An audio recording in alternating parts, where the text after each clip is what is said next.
प्यारे बच्चों, जैसा कि तुम देख रहे हो आपके बीएससी के कोर्स में जो वैदिक स्टडीज का पेपर है, उसमें आपको वेदों को पढ़ना है, वेदों के संदर्भ में जानकारी लेनी है। तो उसी में एक टॉपिक आपका है वेदों में रसायन विज्ञान। तो मुझे कहने में खुशी हो रही है आपसे कि वास्तव में संपूर्ण विश्व में धर्म के साथ जुड़ा हुआ कहीं विज्ञान है तो केवल और केवल भारत में है। मतलब धार्मिक ग्रंथों में विज्ञान की इतनी डेप्थ में चर्चा कहीं हुई है तो केवल भारतीय ग्रंथों में हुई है। ये हमारे लिए एक स्वाभिमान का विषय है। बाकी अन्य जगहों पे जो संप्रदाय हैं उसमें तमाम अन्य बातें तो हैं, लेकिन विज्ञान से जुड़े हुए तथ्य और सूत्र नहीं है। लेकिन केवल और केवल भारतीय संस्कृति में विज्ञान की डेप्थ, इवन सर्जरी तक की बातें आपको वेदों में मिल जाएंगी, आपको उपनिषदों में मिल जाएंगी। तो ये बहुत बड़ी बात है। यानी कि जो धर्म था भारतीय संस्कृति का, वास्तव में विज्ञान का ही रूप था। यानी विज्ञान को सरलीकरण करके उसे धर्म के रूप में हमको दिया गया। उस पर हम फिर कभी चर्चा कर लेंगे। आज हम वेदों में विज्ञान कहाँ कहाँ है उसको हम देखने का प्रयास करेंगे। मैंने आपके सामने स्क्रीन इसलिए लगा रखी है, इसे आप देख रहे होंगे कि रसायन विज्ञान वेदों में कहाँ कहाँ है।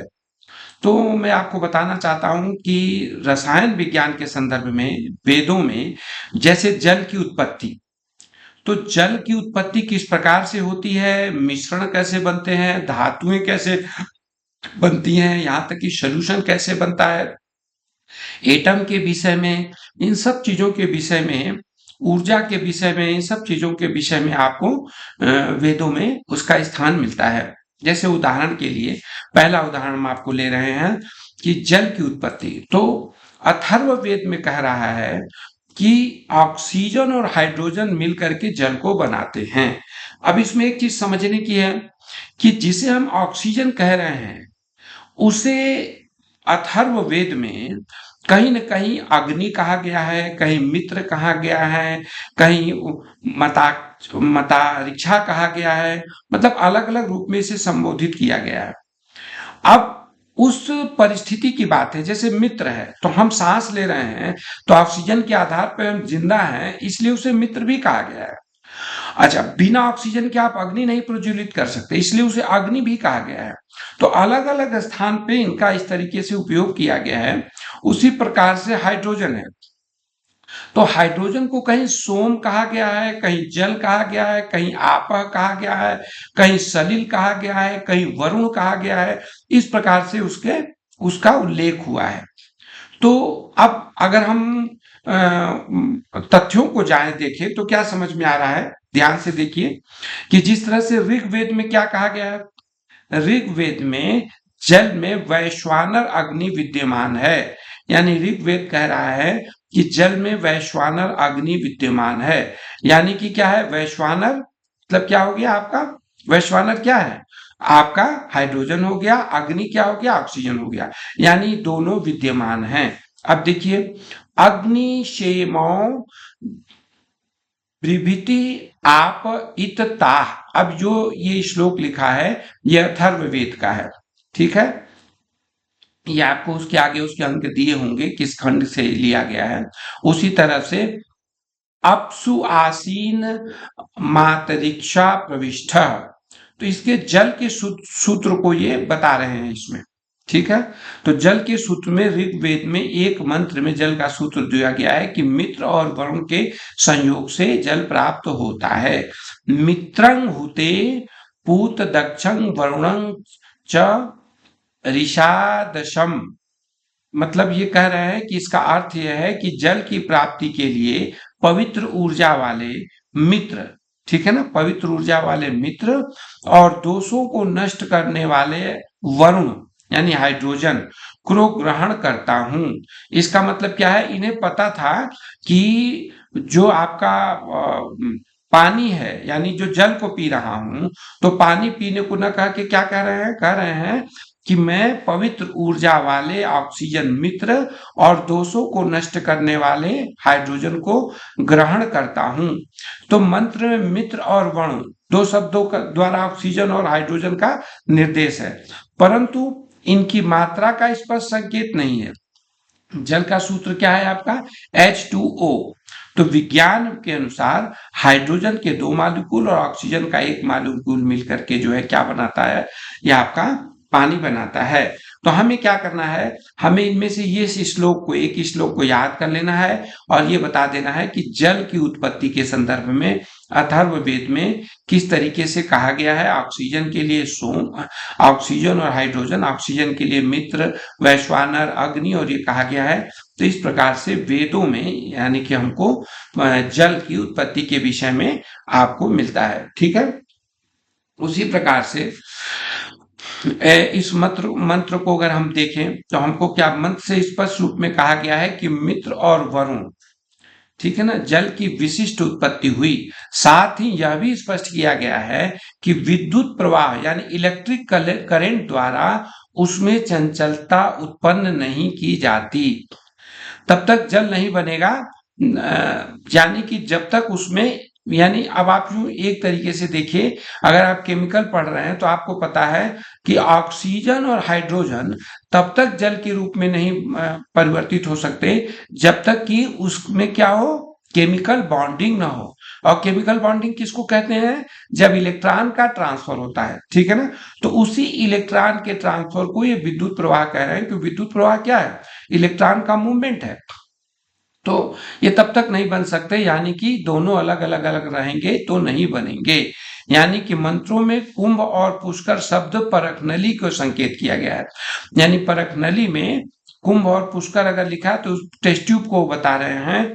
अतएव अगस्त ने कुंभज या घड़े से उत्पन्न कहा, यानी कि कुंभज यानी घड़े से उत्पन्न कहा, यानी टेस्ट ट्यूब से उत्पन्न कहा।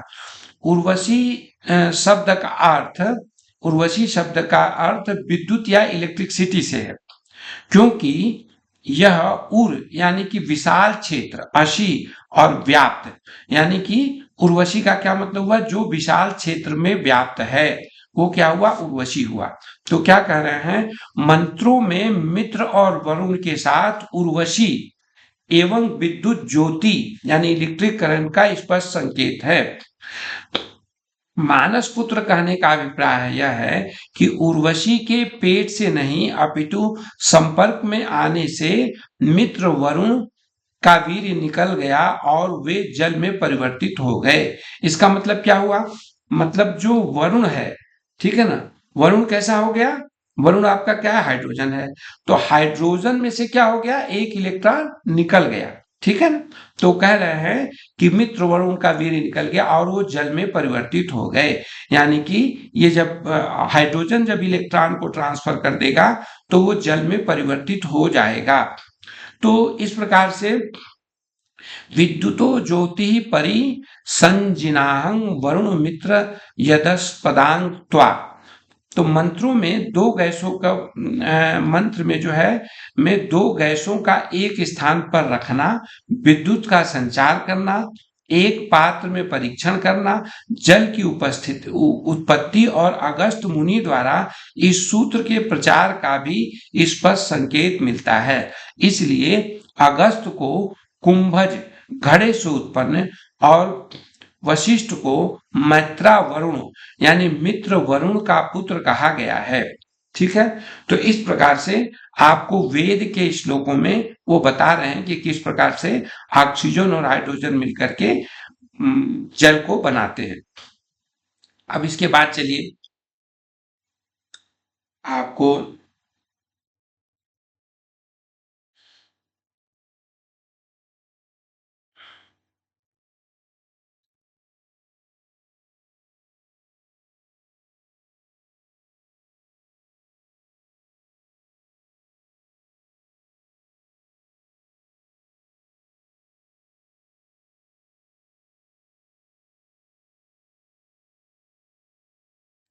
अब उसी प्रकार देखिए, सूर्य में जल, ठीक है ना, यानी हाइड्रोजन H2, ठीक है ना। तो अथर्ववेद का कहना है कि सूर्य की ऊर्जा का स्रोत क्या है, सोम है। ठीक है, अब आप यूं समझिए कि अगर हम ये सोम को जहां जहां यूज कर रहे हैं वहां यदि हम एनालाइज कर रहे हैं तो हमें क्या समझ में आ रहा है, वो हाइड्रोजन के परिप्रेक्ष्य में यूज कर रहे हैं। तो उनका कहना है सूर्य की ऊर्जा का स्रोत सोम है, सोम से ही पृथ्वी का विस्तार होता है, नक्षत्रों में भी सोम विद्यमान है। तो ये क्यों कह रहे हैं, ये कह रहे हैं सोमे नादित्या, आदित्य में सोम है, बलिनः यानी कि जो उसका शक्ति है वो क्या है, सोम में यानी कि हाइड्रोजन में है। सोमेन पृथ्वी मही, यानी सोम के द्वारा ही पृथ्वी का विस्तार हुआ है।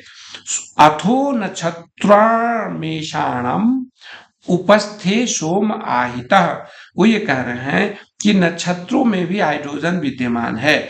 इसका मतलब क्या है कि सूर्य की ऊर्जा में जो हम कहते हैं कि वहां पर किस प्रकार से हाइड्रोजन का फ्यूजन हो रहा है और वहां से हमको एनर्जी मिल रही है, तो वो चीज इनको पता थी और इसलिए कह रहे हैं कि आदित्य में सोम विद्यमान है। ठीक है, यानी कि वहां पर हाइड्रोजन विद्यमान है। तो इस प्रकार से अगर इनको ये जानकारी नहीं थी तो ये कैसे इस चीज को कह रहे हैं अपने मंत्रों के द्वारा, तो मंत्र द्वारा ये प्रमाणित होता है कि वेदों में विज्ञान को किस रूप में एक्सप्लेन किया गया है।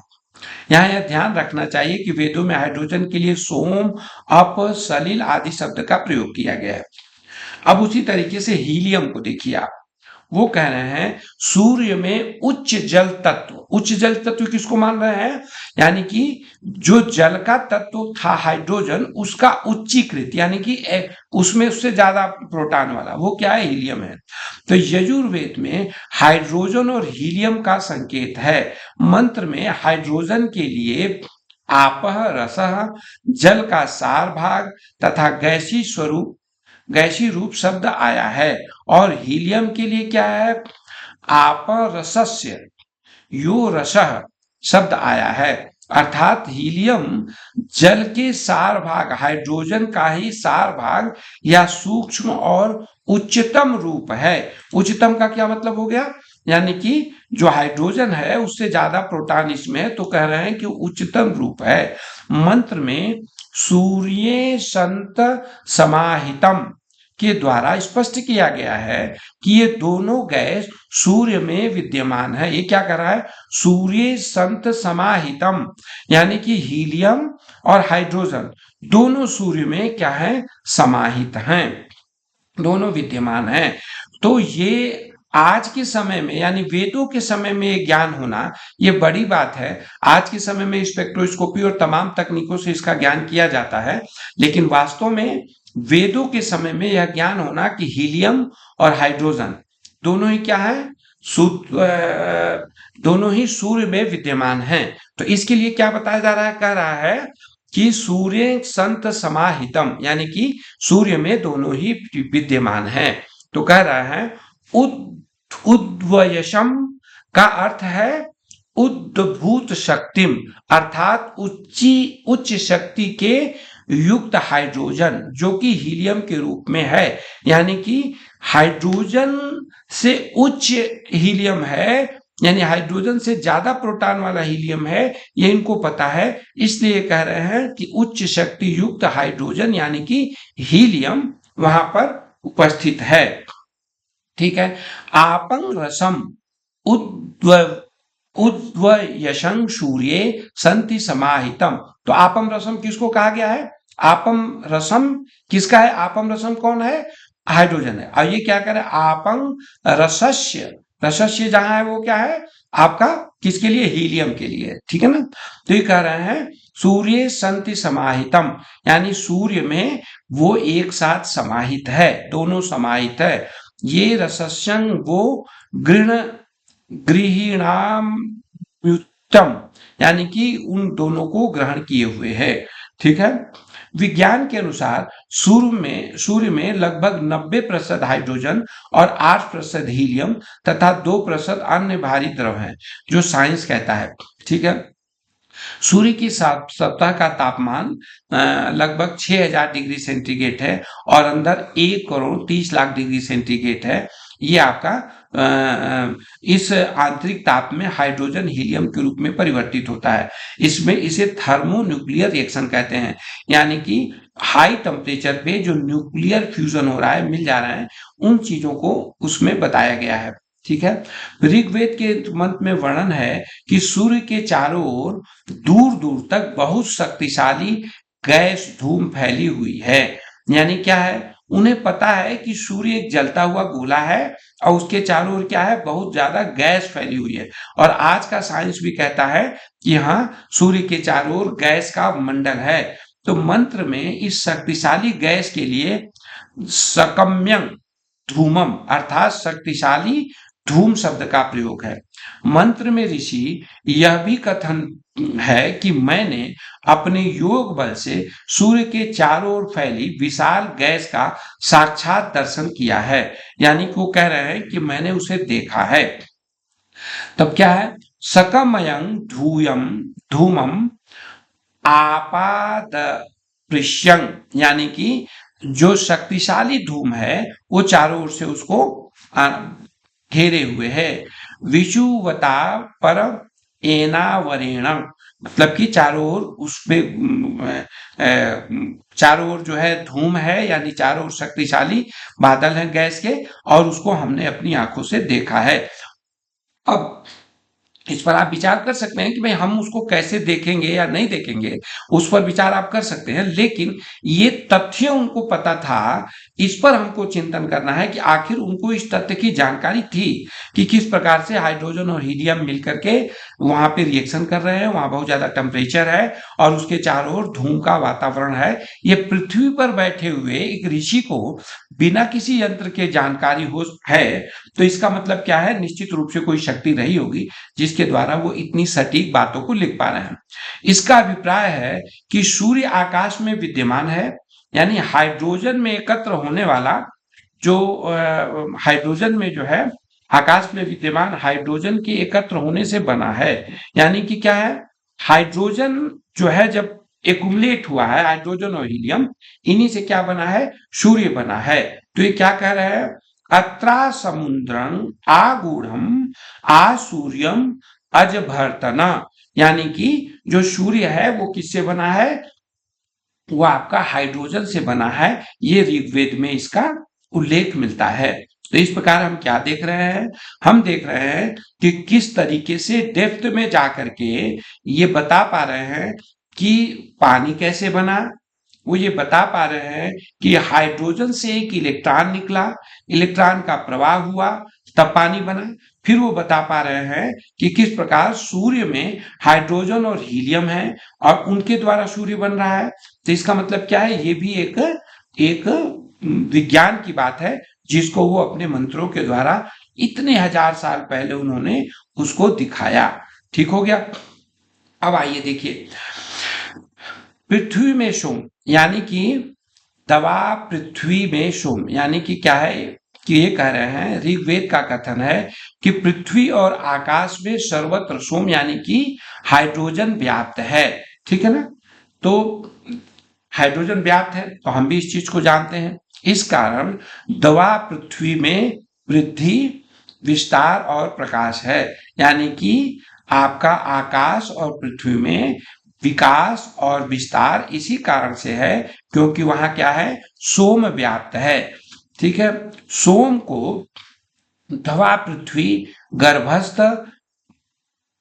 बालक की तरह अंदर धारण किए हुए है, यानी कि सोम को यानी हाइड्रोजन को जो ये पृथ्वी और आकाश है वो क्या किए हुए हैं, अपने अंदर बालक की तरह धारण किए हुए हैं। उसको कहते हैं यम सोम मृद्रं पृथ्वी द्वा गर्भ न माता बिभृत स्वया घृतेन धवा पृथ्वी अभिवृते घृत श्रिया घृत पचा घृत वृद्धा, यानी कि ये कहना चाह रहे हैं कि जिस तरह से माता अपने गर्भ में बालक को धारण करती है, उसी प्रकार से ये जो है सोम यानी कि जो हाइड्रोजन है, इसको जो है पृथ्वी और आकाश अपने अंदर ग्रहण किए हुए हैं, उसी के साथ उनका जो है विकास होता है।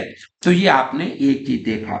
उसके बाद अगर हम देखें तो इस प्रकार आपने सोम को यानी कि हाइड्रोजन को और मित्र को यानी ऑक्सीजन को आपने देखा कि किस प्रकार से सोम और ऑक्सीजन के आधार पर इसमें यानी वेदों में, विज्ञान में, वेदों में किस प्रकार से रसायन विज्ञान के इस तथ्य को रखा गया है।